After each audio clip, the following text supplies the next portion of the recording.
ရားသခင်ရဲ့ကျေးဇူးတော်အထူးပဲချီးမွမ်းပါတယ်နော်ဆိုတော့ဒီနေ့ကတော့ကျွန်တော်တို့ခရစ်ယာန်အိမ်ထောင်ရဲ့တတ္တပတ်နဲ့ဆက်ဆိုင်တဲ့ဒေသနာကျွန်တော်ပြင်ဆင်ထားတာဖြစ်တယ်နော်ဆရာကြီးကကျွန်တော်ပြောတယ်နော်ဟေပြဲဩဝါဒစာအခန်းကြီး3အငယ်4ဖြစ်ပါတယ်နော်ခေါင်းစဉ်ကတော့ဘုရားသခင်ဥဆောင်တော်အိမ်ထောင်တဲ့ဟေပြဲဩဝါဒစာအခန်းကြီး3အငယ်4ကတော့အိမ်မီဒီကတစုံတယောက်တော်သူဆောက်တော်ကြောင့်ဖြစ်၏တဲ့အလုံးစုံကိုတီဆောက်တော်သူကဘုရားသခင်ပေတည်းတဲ့ဘုရားသခင်နှုတ်ကပတ်တော်အင်မတန်မှပြည့်ဝနော်ကျွန်တော်တို့ဖတ်တဲ့အခါမှာလဲနားလည်တဲ့ကျမ်းစာဖြစ်တယ်အရန်ခက်ခဲတဲ့အဓိပ္ပာယ်တွေအရန်နဲ့နေတဲ့ဝါဟာရတွေမပါဘူးနော်ပြောမယ်ဆိုရင်အိမ်မီဒီကတစုံတယောက်တော်သူဆောက်တော်ကြောင့်ဖြစ်၏ဟုတ်တယ်အိမ်နောက်တစ်ခုတီဆောက်ရင်လည်းပဲတစုံတယောက်တော်သူဟာအစပြုတာဖြစ်တယ်အဲ့တော့သို့တော်လည်းအဲ့ဒီလူစလိုက်တဲ့အတွက်ကြောင့်မလို့အဲ့ဒီအိမ်ဟာစုံနေခြင်းတော့မရှိဘူးပေါ့နော်ဆက်ပြီးတော့မှကျွန်တော်တို့စဉ်းစားမယ်ဆိုရင်အလုံးစုံကိုတီဆောက်တော်သူကဘုရားသခင်ပေတည်းဆိုတော့အဲ့တော့ဘုရားသခင်ကပါလာတော့မှပဲဒီအိမ်ကအလုံးစုံပြည့်စုံသွားတာဖြစ်တယ်ဆိုတော့ကိုယ်ဆောက်တာပြည့်စုံတယ်လို့အောင်းမိတာပေါ့ဒါပေမဲ့တကယ်တော့မစုံလင်ဘူးဘုရားသခင်ပါမှဖြစ်မယ်ဒါကြောင့်ဒီနေ့ဒေသနာခေါင်းစဉ်ကဘုရားသခင်ဥဆောင်တဲ့အိမ်ထောင်ဖြစ်ဖို့နိုးစော်တဲ့အရာဖြစ်ပါတယ်နော်အဲ့တော့ဒီနေရာမှာအိမ်ထောင်ကခရိယန်အိမ်ထောင်ကဘုန်းတော်ထင်ရှားဖို့အင်တာမအရေးကြီးတဲ့အရာဖြစ်တယ်။တာယာတဲ့ဘုံဗိမာန်ကလေးဖြစ်ဖို့လိုတယ်။မဟုတ်တော့တခြားအိမ်ထောင်နဲ့ခရိယန်အိမ်ထောင်နဲ့ဘာမှမခြားမနာပဲဖြစ်ရမှာ။နော်ကျွန်တော်တို့တချို့အိမ်တွေမှာဆိုရေးထားတယ်။ဤအိမ်ဒီခရစ်တော်ဥကောင်းဖြစ်တယ်ပေါ့နော်။ခရစ်တော်ဒီအိမ်ကြီးဥကောင်းဖြစ်တယ်ဆိုမှရေးထား။နော်ဒီလိုမျိုးရေးထားကျွန်တော်တွေ့တဲ့အခါအားရှိတယ်နော်တကယ်တော့ခေါင်းဖြစ်လားမဖြစ်လားတော့မသိဘူးဒါပေမဲ့ရေးထားနော်အဲ့ဒီစာတန်းနဲ့သိရောက်ရတယ်နော်ကျွန်တော်လည်းတစ်ခါဝယ်ပြီးတော့ကတ်တယ်နော်ကိုစိတ်မချတော့မဝယ်တော့ဘူးနော်ဒီလိုမျိုးရေးထားနော်ဆိုတော့တကယ်ပဲခရစ်ယာန်အိမ်ထောင်ရဲ့ဥကောင်းကခရစ်တော်ဖြစ်ဖို့လိုတယ်တဲ့နော်ကျွန်တော်တို့ဒီနေရာမှာကြည့်ရင်နော်ဘုရားသခင်ဥဆောင်တဲ့အသင်းတော်ဆိုတဲ့နေရာမှာကျွန်တော်၄ခုကျွန်တော်ခွဲခြားထားနံပါတ်1ကတော့ကျွန်တော်တို့ကဘုရားသခင်နဲ့အစပြုတဲ့အိမ်ထောင်ဖြစ်ဖို့လို့နော် start with Jesus နော်ကျွန်တော်တို့ဘုရားသခင်နဲ့အစပြုတဲ့အိမ်ထောင်တို့အိမ်ထောင်ကဘယ်သူနဲ့အစပြုလဲကျွန်တော်တို့တစ်ယောက်တည်းနှစ်ယောက်တည်းကနေစပြီးတော့မှအိမ်ထောင်ပြုတယ်ပြီးခဲ့တဲ့ပတ်ကနော်ဟိုတယ်ကြီးတစ်ခုတည်းမှာကျွန်တော်တို့သူများဖိတ်ပြီးတော့မှအိမ်ထောင်နဲ့ပတ်သက်တဲ့ဩဝါဒပြောခိုင်းဒါပေမဲ့သွားတဲ့အခါမှာတို့သားရောတို့သမီးနှစ်ယောက်ပညာတတ်ပြီးတော့တို့နှစ်ယောက်လည်းပတ်စံရှိပြီးတော့မှတို့လည်းအကြီးကျယ်တို့မင်္ဂလာဆောင်တော့တို့စိတ်ထဲမှာလည်းပဲဘုရားခင်ကတိတ်အရေးမပါဘူးနဲ့တူတယ်နော်အဲ့တော့တို့ဖာသူပဲစကားပြောနေကျွန်တော်လည်းအကြာကြီးပြောရမှာတို့ကလှည့်တော့မကြည့်ဘူးဆိုတော့တို့အငယ်သွားပြည်သားလည်းပဲဟိုမှာရောက်လာတဲ့ဟာပဲတွေ့ဖို့ပဲကြည်နေတော့ဟာအဲ့ဒီနေရာမှာတရားဟောရတာအဆင်မပြေဒါအဲ့ဒါနဲ့ကျွန်တော်ခက်မြန်ပဲပြောပြီးတော့မှသူများမနားထောင်လဲနေကိုယ့်ပဲနားထောင်ပြီးပြန်လာပြန်ဆင်းလာတကယ်စိတ်ထဲမှာတမျိုးဖြစ်သွားရဲ့ထုံးစံရှိလို့သာတော့ဒီဓမ္မဆရာခေါ်ပြီးတော့ဆူတောင်းခိုင်းဒါပေမဲ့သူတို့ဘာဖြစ်လဲဆိုတော့အရန်စိတ်ထဲမှာငါတို့လုံနိုင်ပြီလို့သို့တော်လဲအဲ့ဒါလိုအိမ်ထောင်မျိုးကြည့်တော့မစုံလင်ဘူးနော်မစုံလင်ဘူးတခါလေကျွန်တော်တို့အိမ်တောင်မှာပစ္စံတော့အားလုံးပြည့်စုံတဲ့လူချင်းနဲ့အားလုံးရှိတဲ့အောင်မေ့မဲ့မตายရဘူးနော်တချို့အိမ်တောင်ကမပျော်ရွှင်ဘူးတချို့အိမ်တောင်ကခလေးမရဘူးအမျိုးနော်ဒါကြောင့်မလို့ဘုရားခင်ဥဆောင်ဖို့အင်တာမအလိုလွန်းတယ်နော်နံပါတ်1က start with Jesus ဘုရားခင်နဲ့အစပြုဖို့ရန်အင်တာမအရေးကြီးတဲ့အရာဖြစ်တယ်ဒီမှာကျမ်းစာထဲမှာရုသဆိုတဲ့မျိုးသမီးတယောက်ရှိတယ်မောဘပြည်သူတဲ့မောဘပြည်ကနော်သူကအစဘုရားသခင်ကိုလည်းသိတဲ့လူမျိုးတော့မဟုတ်နော်မောဘပြည်သူကအားလုံးသိပါနော်အဲ့တော့ဒီမောဘပြည်သူကယောက်ျား2ယောက်ရှိပထမယောက်ျား1ယောက်သူစီကိုရောက်လာတဲ့ယောက်ျားနော်မဟာလုံးတဲ့အတိတ်ပဲကတော့အင်မတန်မှချူချာတဲ့လူတဲ့နော်နာမည်လည်းဗမာလိုရိုးပြောတော့မောင်ချူချာပေါ့နော်အဲ့တော့သူကတော့လှပနဲ့ဒီမောင်ချူချာနဲ့သွားပြီးတော့ညားပြီးတော့မှ10နှစ်လောက်ကြာတဲ့အခါယောက်ျားသေတဲ့အခါသူကမုတ်ဆိုးမှဖြစ်သွားနော်သူအိမ်ထောင်ကိုကြည့်တဲ့အခါမှာတော့ ကျမ်းစာထဲမှာတော့ဘလို့အစပြုလဲတော့မရေးထားဘူးနော်ဟိုကလာတဲ့တပါးမျိုးသားနဲ့ဒီကနော်သူနဲ့သူတွေ့ပြီးမှယူလိုက်ကြတယ်ဒါပေမဲ့အဲ့ဒီအိမ်တောင်ကဘုရားသခင်ရှိတဲ့နေရာကနေပြီးမှထွက်လာတဲ့အိမ်တောင်ဖြစ်တယ်အဲ့တော့ဒီအိမ်တောင်ကအဆင်မပြေဘူးနော်ဒီ10နှစ်တာတော်တွင်းမှာကလေးလည်းမရဘူး10နှစ်တော်တွင်းမှာဒီခြူကြတဲ့လူပဲပြုစုနေရနောက်ဆုံးကြတော့ဒီယောက်ျားလည်းသေရောသူ့ယောက်ျားရှိတဲ့ဘယ်လင်မျိုးကိုသူပြန်လိုက်သွားဟိုရောက်တဲ့ခါမှာနောက်မိန်းယောက်ျားတစ်ယောက်ရဒီတစ်ယောက်ကတော့ဘောဇလို့ခေါ်တယ်အဲ့ဒီတစ်ယောက်နဲ့သူယူတဲ့အခါမှာအစကလေးကစလိုက်တဲ့အစကအကောင်းကောင်းမွန်မွန်ဖျားသခင်နဲ့စနှုတ်ကပတ်တော်တွေပါပြီးတော့မှသူတို့ရဲ့ဇက်လန်းကနော်လက်ထပ်တဲ့အခါမှာလည်းခါတစ်မျိုးလုံးရဲ့ကောင်းကြီးပေးခြင်းအင်မတန်မှကောင်းတယ်ကျွန်တော်တို့တမန်ကျမ်းစာထဲမှာလက်ထပ်တဲ့အကြောင်းပြည့်ပြည့်စုံစုံအဲ့ရုသဝုထုမှာတွေ့ခါလေကျွန်တော်တို့ကအိမ်တော်ပြုတာပဲနော်လက်မထိုင်လည်းပဲရပါတယ်ဆိုမှကျွန်တော်တို့သားသမီးတချို့ living together နေနော်ဒါပေမဲ့ကျမ်းစာမှာတော့လက်ထပ်ပွဲဟာဘယ်လိုအရာမျိုးလဲဆိုတာရုသဝုထုမှာဖော်ပြအဲ့တော့ဖျားခင်ပါရတယ်အိမ်တောင်က2ယောက်တည်းမဟုတ်ဘူး3ယောက်ဖြစ်တယ်နော်3လုံးတင်တဲ့ကျိုးလို့ပြောတယ်အဲ့တော့ဒီနေ့ကျွန်တော်တို့ဒီသူ့ရဲ့အိမ်ထောင်ကိုပြန်ကြည့်တဲ့အခါမှာဖျားခင်နဲ့အစပြုတဲ့အိမ်တောင်ဖျားခင်မပါတဲ့အိမ်တောင်တကယ်ပဲခွဲခြားပြီးမှကျမ်းစာကကျွန်တော်တို့ပြအဲ့တော့ဖျားခင်နဲ့သွားတဲ့အိမ်ထောင်ကနောက်ဆုံးသူတပားအမျိုးသားဖြစ်တော်လဲပဲဖျားခင်မျက်နှာသာပေးတယ်နောက်ဆုံးသူကနေပြီးတော့မှဒါဝိမင်းကြီးကဆင်းသက်လာတာဖြစ်တယ်ဒါကြောင့်မလို့နော်ဖျားခင်ပဖို့ရန်လိုတယ်အစပြုတဲ့အခါမှာ start with နော် Jesus ဖျားခင်နဲ့အစပြုဖို့လိုတယ်ကျွန်တော်တို့ကရင်လူမျိုးတွေထဲမှာအင်မတန်နာမည်ကြီးတဲ့ဆရာတယောက်ရှိတယ်ဆရာကြီးဥပန်းပြေတဲ့သူကအရင်တော့နော်ခဝေးရှင်မှာသူကအတွင်းမှုလှုပ်ဖူးတယ်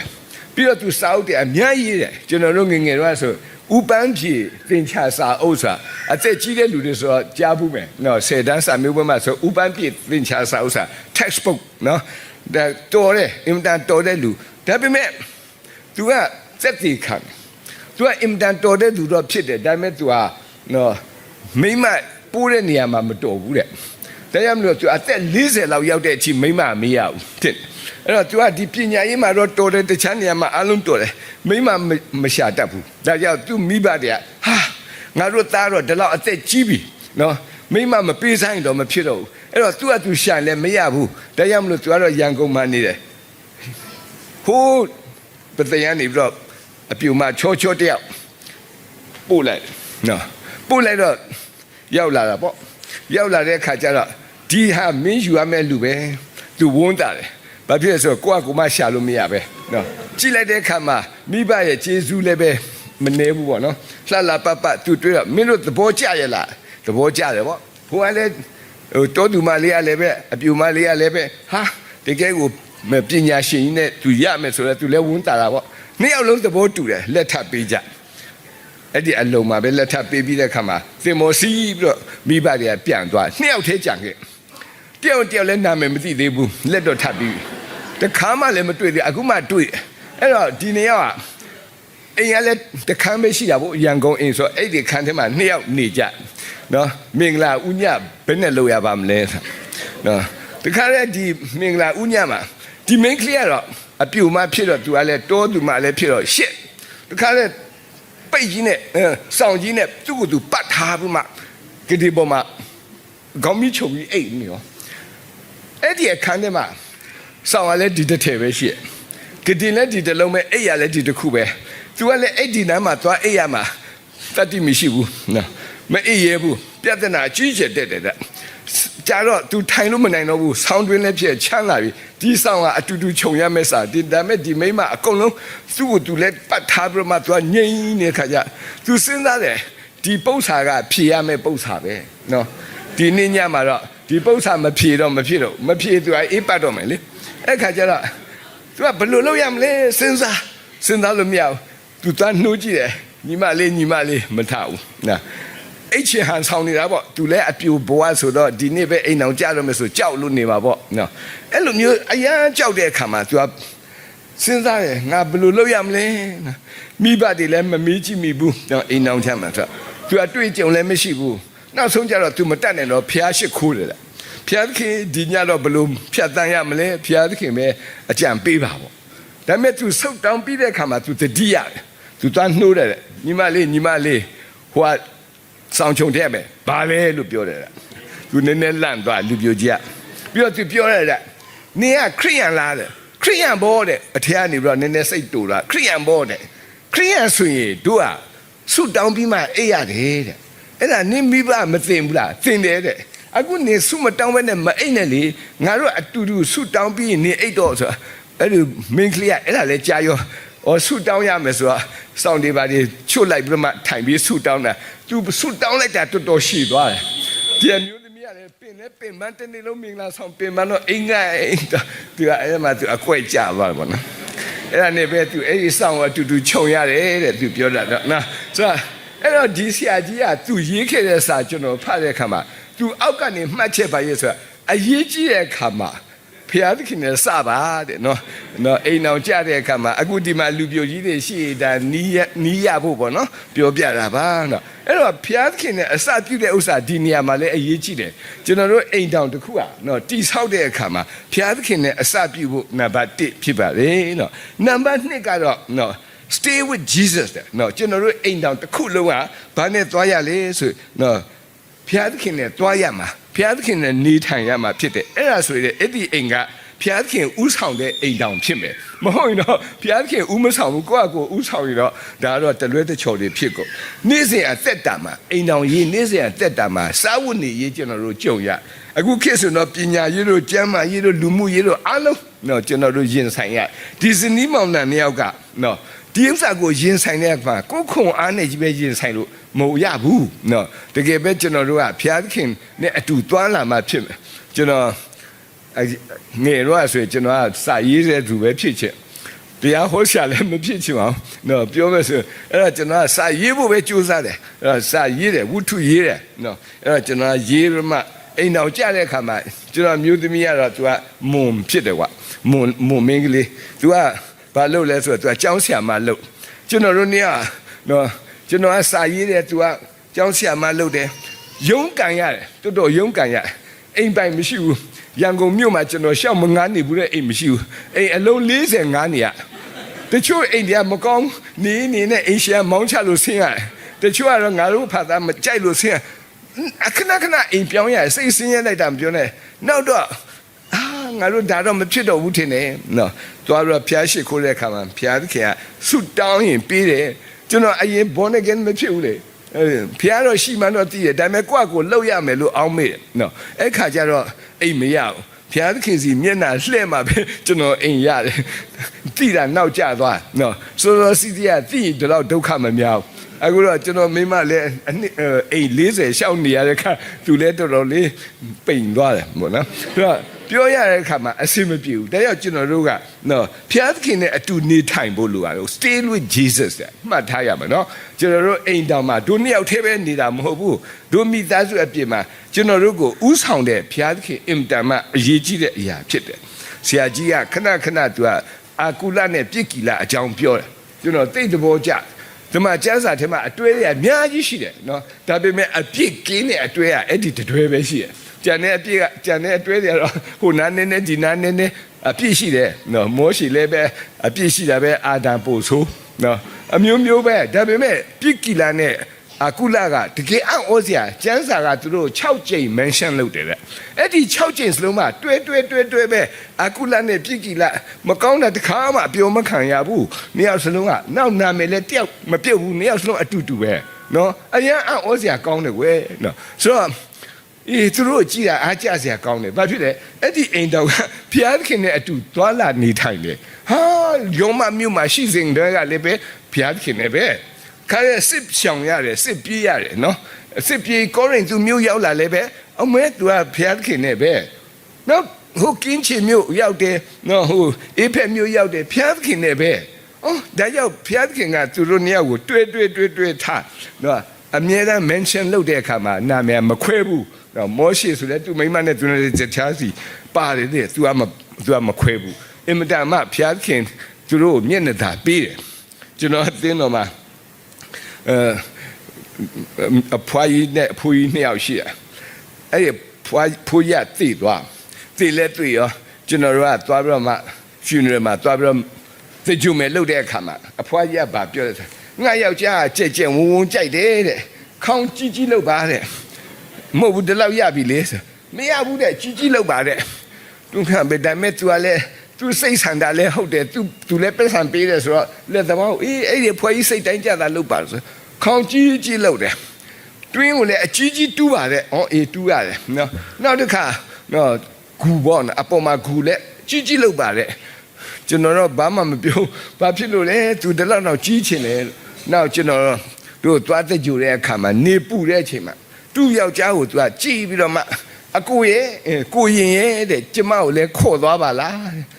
အဲ့လိုငိုတယ်ကျွန်တော်ကလည်းဒါတခြားလူလည်းဒီလိုပဲငိုနေကြတော့ဘာမှမဖြစ်ဘူးအောင်မေးတာငိုပြီးတော့ပြန်မထလာသူကသူဝန်းနေလို့ဆိုမှဒီသင်္ဥဆရာလည်းအားကြည်နေတာပေါ့နော်ကြည်ကောင်းကောင်းနဲ့ကြည်နေတာ9 မိနစ်လောက်ကြာတော့မထတော့ဟေးနေသိပူပြီးတို့မြန်မြန်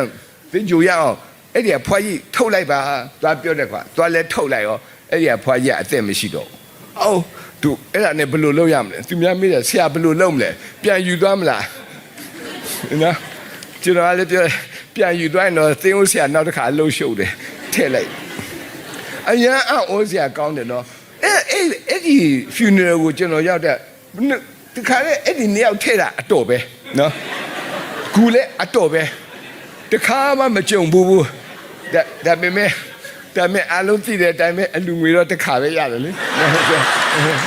အမှန်တော့နှစ်ယောက်ဆိုတော့နှစ်ခါရမှာပေါ့ဒါတစ်ခါပဲရနော်ဒါပေမဲ့အနစ်နာခံလိုက်ပါတယ်နော်ပြောချင်တာအဲ့ဒီလိုမျိုးအတွေ့မျိုးကျွန်တော်တို့ယူရမှာတကယ်ရှိခဲ့တယ်အရန်ချစ်ပြီးတော့မှသူတို့ဖျားခင်ကဘယ်လောက်တောင်မှသူတို့ကိုတက်တည်ဖြစ်စေတယ်ဒီနေ့အကုလနဲ့ပြစ်ကီလာဖျားနဲ့အတူသွားတဲ့အခါမှာ mention လုပ်ခံရတယ်6ကြိမ်အမြဲတမ်းတွဲနော်အင်တန်ပြောစရာကောင်းတယ်ဖျားခင်နဲ့အတူသွားရကျွန်တော်တို့တစ်ခါတလေကျရင်အချင်းချင်းကျွန်တော်စီမှာလာလေတဲ့ဦးဟဲထူးဆိုတဲ့လင်မြန်းတယောက်ရှိတယ်သူမိမလည်းပြစ်စလာပဲသူကတော့အကုလမဟုတ်ဟဲထူးတဲ့နော်အဲ့ဒါသူတို့ကျွန်တော်ဘယ်နာမှသွားမော်တော်ကားမောင်းပြီးကူညီတယ်ကျွန်တော်လည်းသူ့ကိုပြောတယ်တထေးလို့ခေါ်ရင်သူလိုက်ပို့တယ်နော်ဆိုတော့ကျွန်တော်လည်းသူ့အမြဲတထေးခေါ်ဒီနေ့ကျတော့ကျွန်တော်ကဘာစိတ်ကူးပေါက်လဲမသိဘူးအဲ့ဒီအကုလအကြောင်းကိုသွားဖတ်မိပြီးတော့ကျွန်တော်ပြောတယ်ခွဲထူးခင်ဗျာမိမပရစ်လာခင်ဗျာပေါင်းတယ်ဘယ်နေ့ရှိလားနှစ်ပေါင်း40ကျော်ပြီတဲ့ကျွန်တော်လေခရိယာမဟုတ်ဘူးကွာငါတို့ကအခုငါတို့တစ်ချက်ပြန်စဉ်းစားကြအောင်နောက်ဘဝလူပြန်ဖြစ်တယ်ဆိုရင်ပေါ့ကွာနေဒီမိမကိုယူအောင်မလားသူစဉ်းစားချက်ချင်းမပြောသူမိမအရင်စိတ်ဆိုးတယ်ညငါမယူချင်တော့ဘူးလားမယူချင်တော့ဘူးလားဆိုပြန်ပြောဖို့တော်တော်ခက်တယ်ဒါပေမဲ့ကျွန်တော်တို့ကဒီလိုတော့မဟုတ်ပါဘူးနော်ခရိယန်ဖြစ်တဲ့အခါမှာတော့အမြဲတမ်းအတူတူသွားရတဲ့အရာအဲ့ဒီအတူတူအပြည့်မှာထပ်ပေါင်းရတာကတော့ stay with Jesus ဖြစ်ပါလေဖျားသခင်နဲ့အတူတူသွားဖို့ရန်ဖြစ်ပါတယ်နော်ဒီနေရာမှာကျွန်တော်တို့လောကမှာသွားတဲ့အခါမှာအခက်အခဲလည်းဖြစ်တယ်လို့တခါမှလည်းအင်တန်မှပင့်ပန်းတယ်စုံစမ်းခြင်းနဲ့ကြုံရတဲ့အခါမှာတယောက်ကိုတယောက်ကျွန်တော်တို့ကနားလည်နော်အဲ့ဒီအပြင်မှာတယောက်ခွင့်လွတ်နိုင်ဖို့ဘယ်သူကအရေးကြီးလဲဆိုကျွန်တော်တို့ကြားထဲမှာသခင်ယေရှုရှိဖို့သူနဲ့အတူသွားတယ်ဆိုတော့ကျွန်တော်တို့ရတာဖြစ်တယ်ခဲရင်တဲ့အချိန်မှာလည်းဘုရားခင်ဂတိတော်တွေရှိတယ်နော်လှန်နံတော်နဲ့တောင်ဝေးတော်အဖြစ်ချမ်းသာပေးမယ်တဲ့နော်ဘယ်လောက်ကောင်းတဲ့ဂတိတော်လဲလှန်နံတော်ကတော့ကျွန်တော်တို့အိမ်တောင်ရဲ့ရန်သူတွေကိုကာကွယ်ပေးမှဖြစ်တယ်နော်တောင်ဝေးတော်ကတော့ကျွန်တော်တို့လမ်းမားတဲ့အခါမှာဆွဲခေါ်ဖို့ဖြစ်တယ်သူများကရှောက်ပြောတာကျွန်တော်လည်းပဲကျွန်တော်အိမ်တောင်လည်းပဲတခါသခင်ယေရှုမေ့သွားနော်ပျော်လွန်းလို့မောရှိလည်းပဲပျော်လွန်းလို့ဘုရားသခင်ကိုမေ့သွားတယ်သူမိမကြီးကိုသူရတဲ့အခါမှာနော်မိဒရန်လူအီသီယိုးပီးယားလူကိုသူသွားရတာဘယ်လောက်တောင်ဝမ်းတာလဲဆိုဘုရားသခင်ကိုမေ့သွားတယ်ကျွန်တော်ဒီမောရှိကလည်းဒီလောက်သူ့ပေါ်မှာကောင်းတဲ့ဘုရားသခင်ကိုမေ့ရလားကျမ်းစာထဲမှာသူဒီမိမကိုယူတာသိပျော်လွန်းလို့နော်ဘုရားသခင်ကိုလည်းမေ့သူ့ရဲ့လူမျိုးတွေကိုလည်းမေ့သားတွေကိုလည်းအရေးပြားမလှီးဘူးဘုရားသခင်စိတ်ဆိုးတယ်ကျွန်တော်တို့လည်းတခါဘုရားသခင်ကိုမေ့သွားကျွန်တော်အိမ်တောင်ကြတာ25နှစ်ပြည့်တဲ့အခါမှာငွေတုတပင်အကြီးကြီးကျွန်တော်မိမအရန်လှုပ်ချင်တယ်နော်သူ့ရဲ့ပွဲပေါ့ကွာနော်25နှစ်ပြည့်တယ်နော်ကျွန်တော်လိုလူအကောင်းစားရတာဗောနော်သူများတော့မပြောတာသူ့အတွက်တော့အကောင်းစားဖြစ်မှာပေါ့နော်အဲ့ဒါဟာဘုရားကြီးကငါကျေးဇူးတင်တယ်ငါတို့အိမ်တောင်25နှစ်ပြည့်ကြည်လားသား3ယောက်သမီး1ယောက်ရတယ်တိတ်တော့မလိမ္မာဘူးနော်ဒါပေမဲ့လည်းသူပြောတယ် မလိမ္မာလေးရတယ်ဘာဖြစ်လို့ဆိုငါသားတယ်ငါသမီးတယ်ဖျားသခင်ငါ့ကိုပေးတယ်တဲ့သူကမလိမ္မာလေးရတယ်မလိမ္မာတဲ့သားဆိုရင်ရတယ်လိမ္မာတဲ့သားဆိုလည်းရတယ်သူကသူကပျော်နေသူပျော်ပြီးမှသူတခါလေကျွန်တော်ပြောတယ်နေအေးစစ်နေအောင်ခါတိုင်းဆိုကျွန်တော်ခိုင်းတယ်ဒီတစ်ခါမခိုင်းငါပဲအကုန်လုံးမယ်ဆိုသူမိုဟင်းကားတွေပါလေချက်ကျွန်တော်တို့လည်းဝန်းတာတာပေါ့အေးနေချက်ပေါ့သူချက်ပြီးတော့လူတွေအများကြီးဖိတ်ဖျားရှိခိုးဖို့ဆရာတော်တွေပါလေဖိတ်သူတအားကိုပင်ပန်းကျွန်တော်ပြောတယ်နေအေးစစ်နေနေငါတခုပဲခိုင်းမယ်တဲ့နေပကံတွေသွားငှားပေါ့နော်မိုဟင်းကားကျွေးမယ်ဆိုတော့ပကံအချက်တရသွားငှားပါညာသွားငှားဆိုကျွန်တော်အဲ့တာကိုတခုပဲလို့အဲ့ဒါကျွန်တော်ပကံသွားငှားထားဖျားရှိခိုးတဲ့ခါအရန်ပျော်စရာကောင်းတယ်တချင်းဆိုတဲ့သူနဲ့ဗန်းနဲ့ညာနဲ့တရားဟောအဲ့ဒီချိန်မှာကျွန်တော်သွားစဉ်းစားမိရတခုကဘာလဲဆိုပကံသွားငှားတဲ့ခါမှာဇွန်းမငှားလာဇွန်းမငှားလာဘူးသူခိုင်းတာဒီတခုပဲအဲ့ဒီတခုမှဇွန်းမပါဘူးအဲ့မှာကျွန်တော်ဝေါ်ရီဖြစ်သွားပြီနော်ကျွန်တော်စိတ်ထဲမှာတရားဟောတာလည်းမကြားတော့နော်ငါဒါဘလို့ဖြည့်ရှင်းတယ်သူကဒီပွဲအတွက်သူကလမ်းနဲ့ချီပြီးသူစူးစမ်းခဲ့တာလေသူကအရန်လေးအဟာမရှိအောင်သူကဆီယာမကြီးပြီးသားဆိုတာသူကသေချာပြင်ဆင်တာလေကျွန်တော်ကိုခိုင်းတာဒီတစ်ခုပဲအဲ့ဒီတစ်ခုမှကျွန်တော်ပကံတော့ငှားလာတယ်ဇွန်းမေ့သွားနော်ဒါပေမဲ့မိုဟင်ကဒီတိုင်းလက်နဲ့နှိုက်စားလို့မရဘူးလေမရတဲ့ခါကျတော့ပြဿနာကြီးကျတယ်ကျွန်တော်အဲ့မှာကျွန်တော်မျက်နှာပြက်သွားပြီဘာဖြစ်အပြစ်လုပ်ထားပြီသူကကျွန်တော်ဘေးနားမှာထိုင်တယ်မိမတွေကစာမတိုင်နေမယ်နော်သူတို့ယောက်ျားမျက်နှာသိပ်ဖတ်တတ်တယ်အဲ့ဒါတော့တကယ်ကျွန်တော်တကယ်အံ့ဩတာဘာမှမပြောဘဲနဲ့သူကကျွန်တော်မျက်နှာကြည့်တော့နေပါဖြစ်လေဘာမှဖြစ်ဘူးလို့ဘာမှမဖြစ်ဘူးပြောပေမဲ့ကျွန်တော်မျက်နှာမကောင်းတော့နော်မဟုတ်နေတခုခုဖြစ်နေတယ်မဟုတ်လားဟိုမှာဆရာတရားဟောနေမဖြစ်ပါဘူးလို့နင်ဖြစ်နေတဲ့တခုခုမဖြစ်ဘူးဖះရှိခိုးပါဒါပေမဲ့ကျွန်တော်စိတ်ထဲဒုက္ခပဲဒါဘယ်လိုမှဖြေရှင်းလို့မရဘူးနော်အခုဖះရှိခိုးလေတရားဟောတယ်တိုးမတိုးနော်တိုးလေကိုတရားဟောတာရှိရင်တော့ကိုလိုက်ပြီးတော့မှရှာဖွေလို့ရအောင်မယ်အခုမရတော့ဘူးနော်ဆူတောင်းတဲ့ဆရာလည်းတူပဲဆူတောင်းပြန်တယ်ဒုက္ခနော်ကျွန်တော်အဲ့ချိန်မှာအရန်ကိုတော့ကများပြီးတော့မှကိုတော့မှဒီမိမကိုကြောက်သွားပြီကျွန်တော်တက်တက်လုံးမကြောက်ဘူးအခုကြောက်ပြီနော်ကြည့်ပြီးတော့မှသူကကျွန်တော်ကိုကြည့်တဲ့မျက်နှာကိုကျွန်တော်ကြောက်နေဟိုဘက်လွှဲနေရတယ်တက်ပြက်ငါပဲလှည့်စမ်းမှမလှည့်ဘူးလို့ဘာဖြစ်ဆိုကျွန်တော်ပြဿနာဇူးဘယ်မှာရှာမလဲအဲ့တော့ဖျားရှိခိုးတဲ့ကျအဲ့ဒီ25နှစ်မြောက်တာဆရာဘာဟောလဲကျွန်တော်မသိဘူးနော်ဘာဆူတောင်းလည်းမသိဘူးကျွန်တော်သိတာဇုံးပဲပြဿနာကြည့်တယ်နောက်ဆုံးကျတော့နေတခုခုဖြစ်နေပြီတဲ့ငါ့ကိုပြောစမ်းမပြောဘူးကျွန်တော်စိတ်ထဲမှာဘလို့ကြိုးစားမလဲနောက်ဆုံးကျွန်တော်တတိရတာပါဆိုအိုးဖျားသခင်ကျွန်တော်တော့ဇုံးမရှိဘူးနော်တော့ဒီလောက်တီတီမောမောဖျားသခင်ကိုပြောတာအားတော့နာတယ်နော်ဒါပေမဲ့ဒါကျွန်တော်တို့အရေးကြီးနေပြီဖျားသခင်ကျွန်တော်တော့ဇုံးမပါဘူးနော်အဲ့ဒါဘယ်လိုလုပ်ရမလဲဒီမိုဟင်ကကိုဇုံးမပါကျွန်တော်မိမလည်းကျွန်တော်သတ်တော့မယ်နော်အဲ့ဒါဖျားသခင်မဆားပါကျွန်တော်ဒါပဲဆူတောင်းတော့တယ်ဆူတောင်းရုံကလွယ်လို့ချမ်းသာတတ်နိုင်လားမတတ်နိုင်တော့ဘူးဖျားသခင်ဇုံးပို့ပေးနော်ဇုံးပို့ပေးပါဇုံးကလည်းတစ်ချောင်းလို့မအချောင်း100လို့လားကျွန်တော်အရာစိတ်ဆင်းရဲပြီးတော့ဖျားခင်ပဲကျွန်တော်ဆူတောင်းကျွန်တော်မျက်လုံးမိတ်တာဘာမှမတတ်နိုင်တော့လက်လျှော့လိုက်ရပြီနော်အန်ဒီရလည်းဘေးမှာပဲရှိတာနော်ဆိုတော့ဖျားခင်သူကကျွန်တော်ကိုကြည့်နေပြီးတော့ဖျားရှိကိုပြီးတော့ကျွန်တော်မျက်နှာမကောင်းလိုက်နှုတ်ဆက်တော့နှုတ်ဆက်ပါတယ်သူများက happy anniversary ဒီမှာဘယ်လိုလုပ် happy နိုင်မလဲဒါအဲ့နဲ့ကျွန်တော်ပြောလာတဲ့နှစ်ပကံနေချတယ်ပကံနေချကျွန်တော်ပြောတယ်မိမစိတ်မဆိုးနဲ့နော်ဘာလုပ်ထားတယ်ငါဇုံးမိခဲ့တယ်အဲ့ဒါလည်းပြောကိုယ့်ကိုလည်းသူထုတော့မယ်ဆဲတော့မယ်ဆူတော့မယ်ဆိုတော့ကျွန်တော်သိနေပြီလေသူများရှေ့မှာမပြောလဲသူများပြန်လာနေကျွန်တော်ကြိတ်တော့မှာပေါ့အရာအားငယ်သွားတယ်အဲ့ဒီ25နှစ်ပြည့်ကျွန်တော်တို့မင်္ဂလာနှစ်ပတ်လေကျွန်တော်ဘယ်တော့မှမမေ့ဘူးတကယ်ပဲအကုန်လုံးကျွန်တော်ကြိုးကြည့်ပြီးငါအယမ်းမှားသွားတယ်လို့နေမှားလိုက်တာငါ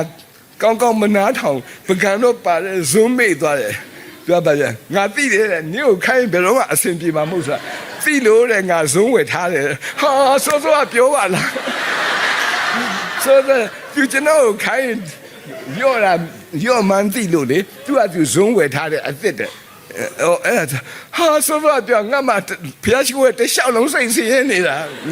ဒါပေမဲ့ကျွန်တော်ပြန်သိရတဲ့အရာတော့ပါဆိုကျွန်တော်ဆုတောင်းထားတာအဲ့အချိန်မှာဖျားသခင်ခေါ်တယ်နော်ဖျားသခင်လောက်ပါအောင်နော်ဒီဇုံကြီးဘယ်ရမလဲဒါပေမဲ့ဖျားသခင်အံ့ဩပဲနော်သူ့ကိုတို့ထိထားတယ်အဲ့ဒါကိုကျွန်တော်လည်းပဲစိတ်ဆင်းရဲစေချင်လို့ဘာမှမပြောဘူးနော်ကိုဒုက္ခနဲ့ကိုခံရတာဒါကြောင့်အိမ်ထောင်မှာလည်းပဲအရန်အံ့ဩစရာကောင်းတယ်ကျွန်တော်တို့ဖျားသခင်နဲ့မသွားဘူးဆိုရင်တော့မဖြစ်ဘူးနော်ခုနဇုံကလေးတောင်မှဖျားသခင်တို့နဲ့လာနေပါလို့ပြောရနော်တမန်ကျမ်းစာမှာနော်ကျွန်တော်တို့သခင်ယေရှုကအင်တာမအံ့ဩဖွယ်အမှုရာကိုသူပြုတယ်နော်ဘယ်မှာပြုလဲဟိုကာနာမြို့မှာပြုတယ်ကျွန်တော်လိုပဲအဲ့ဒီအိမ်ရှင်တွေလည်းတောကရောက်လိုက်မဲ့အမျိုးနော်တကယ်လို့သာသူတို့ကစပြည့်ရီကုန်ပြီးဆိုတာသိရင်အမလီသူတို့လည်းဘယ်လက်ထနိုင်တော့မလဲဒါပေမဲ့လည်းသခင်ရှိတဲ့အတွက်ကြောင့်သူတို့အိမ်တောင်းခါပြည်လေရတယ်နော်မာသပြောတဲ့စကားနော်သခင်ရှိရင်ကျမမောင်မသေးပါဒါကြောင့်တို့အိမ်မှာသခင်ယေရှုကဥဆောင်မှနော်ဖြစ်တဲ့အရာဖြစ်တယ်ဆိုတာကိုကျွန်တော်တို့ဖော်ပြချင်ပါတယ်နော်ကျွန်တော်တို့အိမ်ထောင်တွေမှာတခါလေကြာရင်မယုံကြည်သူအိမ်ထောင်နဲ့ကျွန်တော်တို့ကသိပြီးတော့မှမကွဲပြားဘူးနော်ကျွန်တော်အိမ်ဘေးမှာအိမ်လာငှားနေတဲ့နော်လင်မယားနှစ်ယောက်ရှိတယ်နော်ကျွန်တော်တို့ယုံကြည်သူမဟုတ်သူတို့နှစ်ယောက်ကချစ်တော့လည်းချစ်တယ်နော်သူမိမကိုယ်ဝင်ရှိတဲ့ခါမှာဗိုက်ကြီးနဲ့ခါနဲ့သူတို့ကလာပြီးတော့မှရံဖြစ်တယ်ကျွန်တော်တို့အိမ်ကချန်စီကိုမရှိကျွန်တော်ကသူ့ကိုကြည့်ရဟဲဒီလင်မြန်းရောက်ရံဖြစ်တာနည်းနည်းများလာပြီနောက်တော့အဲ့ဒီမိမဗိုက်ပူပူကြီးကိုခြေထောက်နဲ့သွားကပ်တယ်ကျွန်တော်ကြည့်လို့မကောင်းတော့တာနဲ့ကျွန်တော်သားပြမလုံနဲ့လေနော်ဒါမင်းဗိုက်မလုံနဲ့နော်သူကဘာပြောလဲဆိုဟုတ်တယ်လေငါဗိုက်ငါကန်တာမင်းကဘာလာပြောတာဟာဒုက္ခနော်အယမ်းမရိုင်းနေသူအဲ့လိုပြောတော့ကျွန်တော်အေးဟုတ်ပါတယ်ဒါဆိုလည်းမတားတော့ဘူးအဲ့ဒါနဲ့နောက်တနေ့မနေ့ရံဖြစ်ပြန်ရောသူမိမဘိုက်ကိုသူကံပြန်ရောကျွန်တော်သွားမပြောတော့ဘူးနောက်တော့အုတ်ချေမှုရသူ့လာခေါ်တဲ့ခါသူပြောဟိုဘက်အိမ်ကတင်းဦးဆရာလေမကောင်းကျွန်တော်တို့မိမရံဖြစ်တာတွေ့တဲ့လာမဆွဲဘူးတဲ့အော်ဘလို့အံ့ဩစရာကောင်းလဲနော်အသက်တာကြီးတခါတဲ့ကိုကြိုက်သလိုသွားတဲ့ခါမှာဘေးပတ်ဝန်းကျင်လည်းပဲစိတ်ဆင်းရဲစရာကြီးပတ်ဝန်းကျင်တင့်တယ်စရာမဟုတ်ဘဲနဲ့ပတ်ဝန်းကျင်ဒုက္ခရောက်စရာဖြစ်ကုန်နော်ဒါကြောင့်ကျွန်တော်တို့အိမ်ထောင်ကဘုရားသခင်နဲ့အတူတွာလာဖို့နော် stay with Jesus အင်တာမအရေးကြီးတဲ့အရာဖြစ်ပါတယ်နော်ဒီဟာလေးကျွန်တော်တို့တည်ဆောက်စရာဖြစ်ဖို့ပဲနော်အဲ့တော့ဓမ္မသချင်းတစ်ပုဒ်ရှိတယ်မဆိုခိုင်းဘူးနော်ဆိုတော့ရဆရာခွာရလာတဲ့နဲ့ပြောမှဆိုလို့နော်နံပါတ်213မှာယေရှုရှင်နဲ့ဘယ်အရာတို့မဆိုနော်ယေရှုရှင်နဲ့အတူဘယ်ရတော့မဆိုတဲ့နော်မြေကြီးကွဲမကွာလျင်ဆောင်းတော်မူရာသို့လိုက်ပါမည်ခြေတော်ရင်းမှာထိုင်လျင်ကြောက်ရွံ့ခြင်းများနှင့်ကင်းငိုကြွေးရာကြိုက်တွင်ယေရှုနှင့်အစဉ်လိုက်မည်တဲ့ယေရှုရှင်နဲ့လိုက်မည်ဘယ်ရတော့မဆိုမြေကြီးပေါ်ခဏနေစဉ်ယေရှုရှင်လမ်းပြမည်ခြေတော်ရင်းမှာထိုင်လျင်ကြောက်ရွံ့ခြင်းများနှင့်ကင်းငိုကြွေးရာကြိုက်တွင်ယေရှုနဲ့အစဉ်လိုက်မည်တဲ့အဲ့တော့ဒီဓမ္မသချင်းလေးအတိုင်းပဲကျွန်တော်တို့ယေရှုရှင်နဲ့ဘယ်အရတ်တော့မဆိုအတူသွားဖို့ဒီအိမ်တောင်ကသခင်ယေရှုရှိတဲ့နေရာမှာရှိဖို့သခင်ယေရှုနဲ့အတူနေထိုင်ဖို့ဖြစ်တယ်ဒါကြောင့်မလို့နံပါတ်1ကသခင်ယေရှုနဲ့အစပြုပါ start with Jesus ဒုတိယတစ်ခုက stay with Jesus သခင်ယေရှုနဲ့အတူနေထိုင်ပါနော်နံပါတ်3နော်ဖျားသခင်နဲ့အဆုံးသတ်ပါ end with Jesus နော်ကျွန်တော်တို့အဆုံးသတ်တဲ့အခါမှာလည်းဖျားသခင်နဲ့အဆုံးသတ်ဖို့ဒီအိမ်တောင်ကြီးကတော့နော်အကြာကြီးသွားတာပေါ့ဒါပေမဲ့တနေ့ကျရင်တော့ဖျားသခင်ခွဲခန့်တဲ့အချိန်ရောက်တော့ကျွန်တော်တို့အဆုံးသတ်ရတာပဲအဲ့တော့အဆုံးမသတ်ချင်တဲ့သတ်ရမှာပဲတနေ့တော့အခါမှာကျွန်တော်တို့အတွက်နေရာပြင်ဆင်ထားတာပြီးတဲ့အခါမှာဘုရားသခင်ကကျွန်တော်တို့ပြန်လာပြီးရုပ်သိမ်းမှာဖြစ်တယ်အဲ့ခါကျရင်ကျွန်တော်တို့ကနော်ဒီနိုင်ငံတော်ကိုတွားကြမယ်ဝင်စားကြတဲ့အခါမှာကျွန်တော်တို့ဒီအိမ်ထောင်ဟာလည်းဒီနေရာမှာအဆုံးသတ်သွားနော်အဲ့တော့ခါလေကျရင်ကျွန်တော်တို့အိမ်ထောင်တွေမှာနော်ဒီအဆုံးသတ်ရောက်တဲ့အခါမှာတော်တော်လေးကအဆင်မပြေတာရှိတယ်ယုံကြည်သူသားသမီးတော့ဖြစ်တယ်သို့တော့အဆုံးသတ်ချိန်ရောက်တဲ့အခါမှာတအားကိုစိုးရိမ်ကြောက်လန့်ခြင်းရှိတယ်ဒါကြောင့်မလို့ဘုရားခင်နှုတ်ကပတ်တော်နဲ့ကျွန်တော်တို့တည်ဆောက်အဲ့ဒီနောက်ဆုံးချိန်မှာလည်းဘယ်သူနဲ့သွားဆုံးရမလဲJesus နဲ့ဆုံးရမယ်သခင်ယေရှုနဲ့ဆုံးရမှာဖြစ်ပါတယ်နော်ကျွန်တော်တို့ဓမ္မသချင်းလေးတစ်ပုဒ်ရှိပါတယ်ဆရာကြီးဦးခင်မောင်တင်ဘာသာပြန်ထားတဲ့ Beyond the Sunset နော်နေဝရကမ်းမှာလင်းအာယုံဖြာ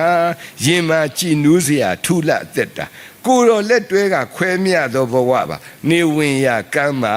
မြတ်လှသက်တာသချင်းနံပါတ်405မှာပုံပြထားအဲ့တော့ကျွန်တော်တို့ end with Jesus သခင်ယေရှုနဲ့အဆုံးသတ်ဖို့ဖြစ်ပါ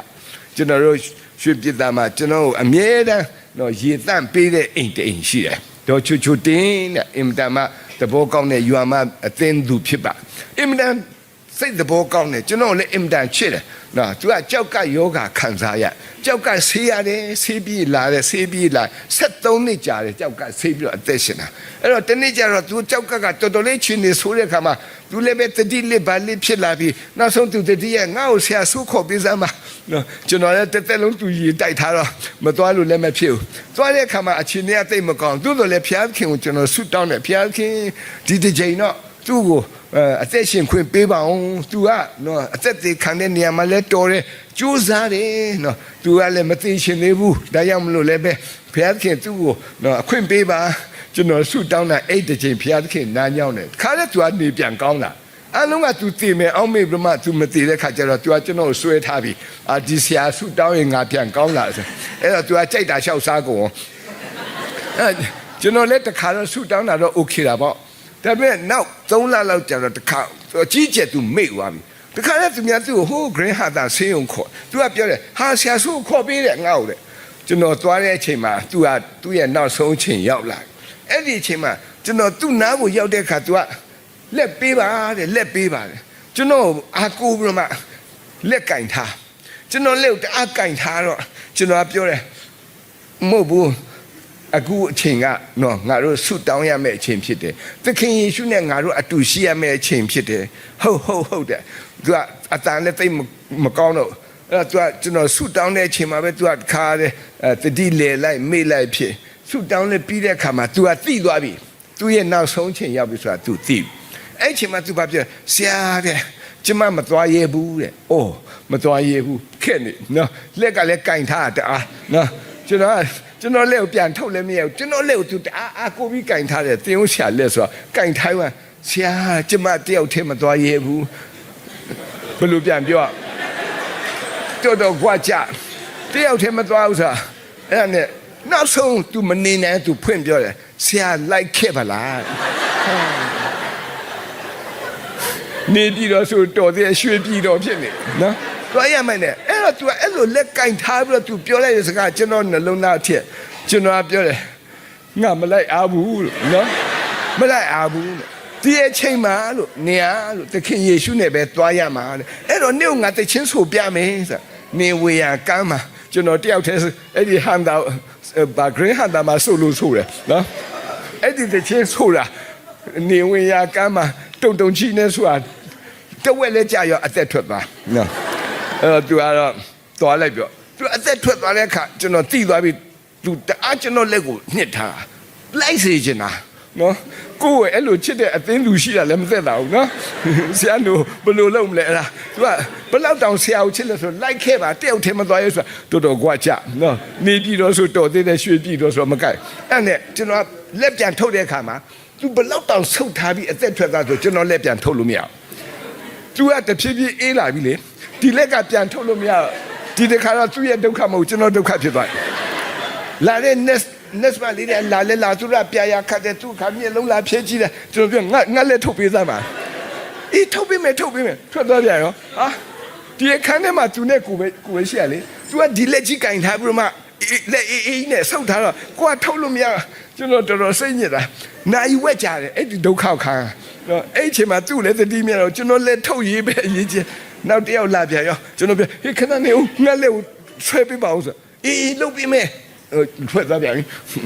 နောက်ဆုံးဆရာဝန်ကြီးလာတော့ကျွန်တော်မတက်နိုင်ဘူးသူ့ရဲ့ uniform ကိုဆုပ်ထားတယ်လည်းဝတ်မလို့ဘာဖြစ်တာလဲကျွန်တော်လည်းထုတ်ပေးနေပြောအဲ့ဒါမှနောက်ဆုံးသူတို့မနေခွာတဲ့ခါမှာကျွန်တော်လက်ကိုပြန်ထုတ်တယ်ကျွန်တော်စိတ်ထဲမှာအခုတည်းကြောက်တုံးမယ်နော်ပြောမယ်ဆိုတကယ်ပဲနိုင်ဝက်လောက်ကြီးသူကင်ထားတာနော်သူကင်တော့ဆုပ်ထားတာဘာဖြစ်လဲကျွန်တော်ကိုလိုက်စေချင်လို့သူ့ကိုကျွန်တော်လိုက်မပို့တော့တခြားဆရာပဲသွားပို့တာနော်အရန်ချစ်တာအဲ့တော့ကျွန်တော်တို့ end with Jesus လို့ပြောဘယ်သူနဲ့ပဲကျွန်တော်တို့ end လုပ်ရမှာလဲသခင်ယေရှုနဲ့ပဲ end လုပ်ရမှာသင်ဦးဆရာကိုမခွန်နဲ့နော်ဘုရားသခင်နဲ့သွားရမှာနော်ဘာဖြစ်လဲဆိုတာဒါကလည်းအင်တာအရေးကြီးတဲ့အရာဖြစ်တယ်ကျွန်တော်တို့အသက်တာမှာဒါကြောင့်မလို့ကျွန်တော်တို့အိမ်တောင်တွေကိုတတိပြုတ်ခြင်းနဲ့ရနံပါတ်1ကျွန်တော်တို့က start with Jesus နံပါတ်2က နော်ကျွန်တော်တို့က stay with Jesus နံပါတ်3က end with Jesus နော်ဒီ3ခုကကျွန်တော်တို့အင်တာမအရေးကြီးတဲ့အရာဖြစ်တယ်နော်ကျွန်တော်နံပါတ်4တစ်ချက်လည်းပြောချင်သေးတယ်တကယ်တော့ဒီလောက်နဲ့ဆိုရပါပြီဒါပေမဲ့နံပါတ်4တစ်ချက်ကကျွန်တော်ခံစားရတာပြောချင်တာမနေ့ကတနေ့စံတင်တော့ကျွန်တော်ပသိမ်မြို့မှာသွားတယ်ပသိမ်မြို့မှာသူတို့ဖျားရှိခိုးတော့ကျွန်တော်ကိုခေါ်ဖိတ်ခရိယန်အိမ်တော်နေပါလောက်တာပျော်စရာကောင်းတယ်ဟာခရိယန်အိမ်တော်ရှင်နေပျော်တာဟာတခါလေလင်မယားတွေလည်းပြန်ပြီးတော့ renew တွေပါပြန်ဖြစ်ပေါ့အာဝါတွေပါပေးကြပေါ့နော်တချင်းတွေပါဆိုကြပေါ့ကြည့်လိုက်တဲ့အခါအားလုံးပျော်တယ်အဲ့ထဲမှာတယောက်ကမပျော်ဘူးသူကစိတ်မကောင်းသူတို့သားမီးနှစ်ယောက်ကအဲ့လေကျွန်တော်သားမီးနင်တို့ကဘာတူတယ်လဲဆိုအော်ကျမမမှတ်မိဘူးလားမမှတ်မိဘူးလို့အာနာနာနဲ့ပြောတော့ကျမကတဲ့ဒီပိုးကင်တင်းတော်ကအတင်းဦးဆရာကြော်ဆိုးလာရဲ့ဇနီးပါတယ်ဟာစိတ်မကောင်းတကယ်တော့ကျွန်တော်တို့ဂျူနီယာပဲเนาะအင်တန်ချစ်ဆရာကောင်းတဲ့ပိုးကင်ဆရာသူအသက်ခံရပြီးမကြဟိုမနစ်ကပေါ့เนาะစိုက်ကလူလို့သူတည်သွားသူများသူရဲရဲဆက်ဆက်တက်သူငယ်ငယ်လေးပဲရှိသေးတယ်ဒါပေမဲ့သူသမီးကလေးနဲ့သူမိမကြံခဲ့တယ်ဟာသူများတဲ့ခရိယန်အိမ်ထောင်လုပ်တဲ့အခါမှာဒီနှစ်ယောက်ကမပျော်တော့ဘူးဘာဖြစ်လဲပို့ပြီးတော့မှစိတ်မကောင်းပေါ့ခရိယန်ဖြစ်တဲ့အတွက်ကြောင့်လာတော့ဘုရားရှိခိုးတယ်တို့ကသူများတွေခရိယန်အိမ်ထောင်ပျော်ရွှင်ပွဲပြောတဲ့အခါမှာသူတို့နှစ်ယောက်ကအယမ်းခံအဲ့မှာကျွန်တော်မှုတ်ဆိုးမတွေကြည့်ပြီးတော့မှစိတ်ထဲမှာမပျော်ဘူးအဲ့ဒါနဲ့ကျွန်တော်ပြောကဲအခုလာဘုရားရှိခိုးတဲ့မှာမှုတ်ဆိုးမတွေဘယ်လိုရှိတယ်အမလီတပုံကြီးပဲထားလာနော်မှုတ်ဆိုးမတွေအများကြီးပဲထားလာနင်တို့ပျော်လားဆိုဘယ်ပျော်မလဲတဲ့ဘာဖြစ်လို့လဲဆိုငါတို့ကမုတ်ဆိုးမဖြစ်သွားပြီခရိယန်အိမ်ထောင်လို့ပြောတဲ့ခါငါတို့မစုံလင်တော့ဘူးဟာအဲ့ဒါကြားတဲ့ခါငါတို့ခရိယန်အိမ်ထောင်လုပ်တဲ့ခါမုတ်ဆိုးမတွေလည်းငါတို့သတိရဖို့ပေါ့နော်သူတို့ရှေ့မှာငါတို့အယမ်းပျော်ရွှင်ပြီးတော့မှသူတို့ကတော့ကျွေးနေဆိုတော့မကြိုက်သေးဘူးဆိုတော့ငါတို့ဒါတော့မှားနေပြီဒါကြောင့်မုတ်ဆိုးမတွေလည်းပဲကျွန်တော်နည်းနည်းအားပေးချင်နော်တကယ်ပဲကျွန်တော်တို့လိုအပ်ပါတယ်နော်ကျမ်းစာထဲမှာမုတ်ဆိုးမဆိုတဲ့စကားကိုဖျားခင်ကမုတ်ဆိုးမအယောက်80တောင်ဖော်ပြနော်ကျမ်းစာထဲမှာမုတ်ဆိုးမအယောက်80တောင်မှာအဲ့မုတ်ဆိုးမတွေကအလုံးသင်္ကန်းစာတွေပဲရှိတာကိုကျွန်တော်တို့တွေ့ရနော်အရန်အံ့ဩစရာကောင်းတဲ့လောကကြီးမှာနော်ဖျားခင်ရဲ့နော်ဒါသမီးတွေဂျားထဲမှာလည်းအမျိုးမျိုးသောအတွေ့အကြုံအိမ်တောင်တွေမှာတွေ့ရတယ်ဒါကြောင့်ခရိယန်အိမ်တောင်ကရိုးရိုးမဟုတ်ဘူးကျွန်တော်တို့အရာရာစဉ်းစားပြီးတော့ကျေးဇူးတော်ကိုချီးမွမ်းနိုင်ဖို့လိုတယ်ဖျားပုံမှာကျွန်တော်ရောက်တယ်မနေ့ညအဲ့ဒီအရာအကြီးတန်တဲ့မိမတယောက်သွားတွေ့ဘယ်တော့တောင်ရည်တန်လဲဆိုရှိဘာမှမပြောသူသူရည်နေပြီနော်အဲ့တော့တရားမဟောရဘူးနော်သူကဘာမှပြောသူရည်နေပြီအဲ့ကျွန်တော်ကဘာဖြစ်လို့ဒီလောက်တောင်ရည်လဲဆိုကျမမရည်ငိုမိမှာတဲ့အိုးဘာဖြစ်လို့ငိုချင်တာလဲဆိုလွန်ခဲ့တဲ့နှစ်ပတ်ကပဲသူ့ယောက်ျားဆုံးသွားတယ်အခုခရိယန်အိမ်ထောင်လာတဲ့အခါမှာကျမရည်မဖြစ်မယ်သူ့ကိုသူအာတင်ထားတယ်သူများတို့ကြည့်လိုက်တဲ့အခါမိသားစုပျော်ပျော်ရွှင်ရွှင်တခြင်းဆိုတယ်အဲ့ဒါကျွန်တော်မေးတယ်နေ့ယောက်ျားဘာဖြစ်လို့တည်သွားတာလဲငယ်ငယ်လေးရှိသေးတာကြောင်ကြိုက်လို့တည်တယ်တဲ့ဟေးဖျားတခါမှမကြားဘူးကြောင်ကြိုက်ပြီးတည်တာကြားဘူးလားအယမ်းထူးဆန်းတယ်ဟိုကြောင်စားအကြီးကြီးမဟုတ်အိမ်မှာမွေးတဲ့ကြောင်ပဲအဲ့ဒီသူ့ယောက်ျားဘာအလုပ်လုပ်လဲဆိုဟိုဘယ်လိုလဲထူးဆန်းတယ်ကွာခွေးသိန်းတဲ့ဟာသူလုပ်တယ်နော်သူကဘာဆိုတော့မှဆိုတော့နွားတကောင်ခွေးသိန်းနဲ့ဆိုရင်1000နော်ခွေးတကောင်ဝက်တကောင်သူကအဲ့လိုမျိုးအဲ့ဒီအလုပ်နဲ့သူ့မိမကိုလှုပ်ကြွေးတာအဲ့တော့တနေ့ကျတော့အဲ့ကြောင်ကလေးကတခါတည်းတော့တိတ်ထားတော့သူတခင်ကသူ့ကိုခေါ်ပြီးမှသင်ခိုင်းတာပတ်စံ9000ပေးတယ်သူကအဲ့ဒါကိုလှုပ်နေတော့မှကြောင်ကလည်းအရန်နာတယ်နဲ့တူတယ်သူ့ကိုပိတ်ကြိုက်လိုက်တာခြေတောက်ကပေါက်သွားအဲ့ဒါနဲ့သူကအဲ့ကိစ္စပြီးတဲ့ခါပြန်လာအဲ့ဒီကနေပြီးတော့အနာရှင်တက်တာအဲ့ဒီကပိုးဝင်လာလားမသိဘူးသေသွားတယ်ဟာကြောင်ကြိုက်ပြီးသေတယ်ဆိုတော့ရည်ပဲရည်ရမလို့နော်အားလင်းနာကြသူတော့တကယ်ပဲသူမုတ်ဆိုးမှဖြစ်သွားသူကသူ့ကိုသူတောင်းခံထားသူမှသူကရည်တယ်သူတော့လည်းပဲကျွန်တော်သိတယ်သူရည်ပေမဲ့စိတ်ထဲမှာတော့နာကျင်တယ်ဒီလိုမျိုးခရိယန်အိမ်ထောင်နေရောက်လာတဲ့အခါတစ်ချိန်လုံးကအင်တန်ပျော်ရွှင်ခဲ့တဲ့အရာတော့ရှိတယ်သို့တော်လည်းပဲဒီနေ့မှာတော့နော်သူကမပျော်နိုင်ဘူးနော်ပြန်အောင်မေ့တယ်ဒါကြောင့်မလို့ကျွန်တော်တို့နောက်ဆုံးစကားလုံးက struggle with Jesus အသက်တာမှာကျွန်တော်တို့မုတ်ဆိုးမှဖြစ်တဲ့ကျွန်တော်ပင်ပန်းနေဆိုရင်ဖျားသခင်နဲ့အတူရုန်းကန်ဖို့ရန်ဖြစ်တယ်နော်ကျွန်တော်တို့တမန်ကျမ်းစာမှာဆိုရလို့ရှိရင်အင်မတန်မှနော်ကောင်းတဲ့နှုတ်ကပတ်တော်တစ်ခုရှိပါတယ်နော်ဒါတော့ရှင်လုကာခရစ်ဝင်ကျမ်းခန်းကြီး18အငယ်1မှာဆိုရလို့ရှိရင်မုတ်ဆိုးမနဲ့တရားသူကြီးဥပမာတဲ့သခင်ယေရှုကိုယ်တိုင်ပြောတဲ့အရာပဲ လူတို့သည်အာမလျှော့ပဲကြိုးစား၍ဆုတောင်းရမည်အကြောင်းကိုဥပမာစကားအဖြစ်မိန့်တော်မူသည်ကမြို့တစ်မြို့၌တဲ့ဘုရားသခင်ကိုမကြောက်ရွံ့လူကိုအာမနာတတ်သောတရားသူကြီးတစ်ယောက်ရှိ၏ထိုမြို့၌နေသောမုတ်ဆိုးမတစ်ယောက်သည်တရားသူကြီးထံသို့တွား၍ကျမရံဖက်ကိုလက်စားချေလောက်အောင်အပြစ်အလျောက်စီရင်ပါဟုတောင်းပန်တော်လေတရားမစီရင်ဘဲကြာမြင့်စွာနေ၏ထို့နောက်တရားသူကြီးကငါသည်ဘုရားသခင်ကိုမကြောက်ရွံ့လူကိုအာမနာတတ်သောသူဖြစ်တော်လေဤမိန်အိမ်မုတ်ဆိုးမသည်ငါကိုနှောက်ယှက်သောကြောင့်သူ့ဘက်၌တရားစီမည်မည်သို့မဟုတ်အစဉ်လာ၍ငါကိုပင်ပန်းစေလိမ့်မည်ဟုစိတ်ထဲ၌အကြံရှိ၏မတရားသောထိုတရားသူကြီးအကြံကိုမှတ်ကြလောဘုရားသခင်ရွေးကောက်တော်မူသောသူတို့သည်နေ့ညနေ့မပြအော်ဟေး၍တောင်းလျှောက်လင်ဘုရားသခင်သည်သူတို့ဘက်၌တရားမစီရင်ပဲနေတော်မူမည်လောကြာမြင့်စွာသီးခံတော်မူမည်လောတဲ့သခင်ယေရှုကိုယ်တိုင်ပြောတဲ့ဥပမာစကားဖြစ်တယ်တရားသူကြီးတယောက်အာမနာတတ်ဘူးနော်ဒီတရားသူကြီးတယောက်ကလူဘုရားသခင်ကိုလည်းမကြောက်ဘူးလူကိုလည်းအာမနာဘူးတဲ့သို့တော်လည်းပဲဒီမုတ်ဆိုးမတယောက်ရဲ့သူ့ကိုလာပြီးတော့မှတောင်းဆိုတဲ့အရာအချိန်ချင်းဖြစ်တဲ့အခါမှာသူလည်းမခံနိုင်တော့နောက်ဆုံးသူ့ဖက်ကနေပြီးတရားစီရင်ပေးရတယ်နော်ကျွန်တော်တို့လူတွေဟာအာမလျော့ပဲနဲ့ကြိုးစားပြီးဆုတောင်းဖို့ဖြစ်တယ်ဆိုတဲ့အကြောင်းသူတို့ဖော်ပြပါတယ်နော်ဒါကြောင့်မလို့ကျွန်တော်တို့ struggle with Jesus နော်ဘုရားသခင်ယေရှုနဲ့တူကျွန်တော်တို့နောက်ဆုံးမှတော့ယုံကံရဖို့ဖြစ်ပါတယ်နော်ကျွန်တော်Joseph Scriven ရဲ့အကြောင်းပြောချင်ပါတယ်နော် Joseph Scriven ဆိုတဲ့အမှုတော်ဆောင်တယောက်ရှိပါတယ်ငယ်စဉ်ကအင်တာမလိမ်မာပြီးတော့အင်တာမရုပ်လီလဲချုံမောတယ်အဖေမရှိဘူးအဲ့ခါကျတော့သူကအိုင်လန်ပြည်မှာနေသူ့ရဲ့အမေကစိတ်ကူးတယ်ငါသားလေးကတယောက်သေးချိုးလှနော်နောက်တော့သားလေးကလိမ်မာတယ်ဉာဏ်ပညာလည်းကောင်းတယ်ဒါကြောင့်မလို့သူ့ကိုငါတို့အသင်းတော်မှာပဲသင်ဥစ္စာလောက်ခိုင်းမယ်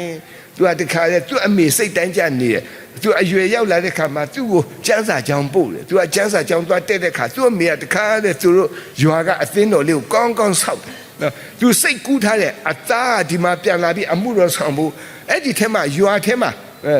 သူအပြူမတွေလိုက်ရှာတယ်သူ့သားကိုပေးစားဖို့နော်ဆရာကတော်ဖြစ်ဖို့သူလိုက်ကြည့်စိတ်တိုင်းမကြောက်တခြားရွာသွားရှာ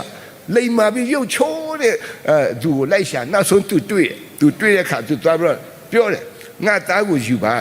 ငါတာဝန်ယူတဲ့အားလုံးနော်နင်အဲ့တော့သူစိတ်တိုင်းကြရွေးတဲ့ချွေးမကိုသူကကြည်ချာသူပြုစုဆောင်ရှောက်တာသူသားလည်းကျန်းစာကြောင်းအောင်ရသူပြန်ခေါ်လာပြီးတော့အဲ့ဒီရွာမှာပဲနော်ဆရာဖြစ်ထားမလို့သူရည်ရွယ်တယ်ကြောင်းလဲဆောက်ပြီးပြီနော်ဆရာကိုလည်းသူ့သားဖြစ်မယ်ဆရာကတော့လည်းအဆင့်သင့်အဲ့တော့သူကပြောကဲငါတို့ဆရာကိုနော်မတင်ခင်မှာငါတို့သူ့ကိုလက်ထပ်ပေးမယ်24နှစ်အရွယ်ရောက်ပြီအဲ့ဒီအချိန်မှာလက်ထပ်မဲ့ညသူတို့သမီးလည်းရောက်လာဒါပေမဲ့သူတို့နှစ်ယောက်လည်းအခုမှတွေ့ပေမဲ့အမေဖေကခြာပေးထားတာ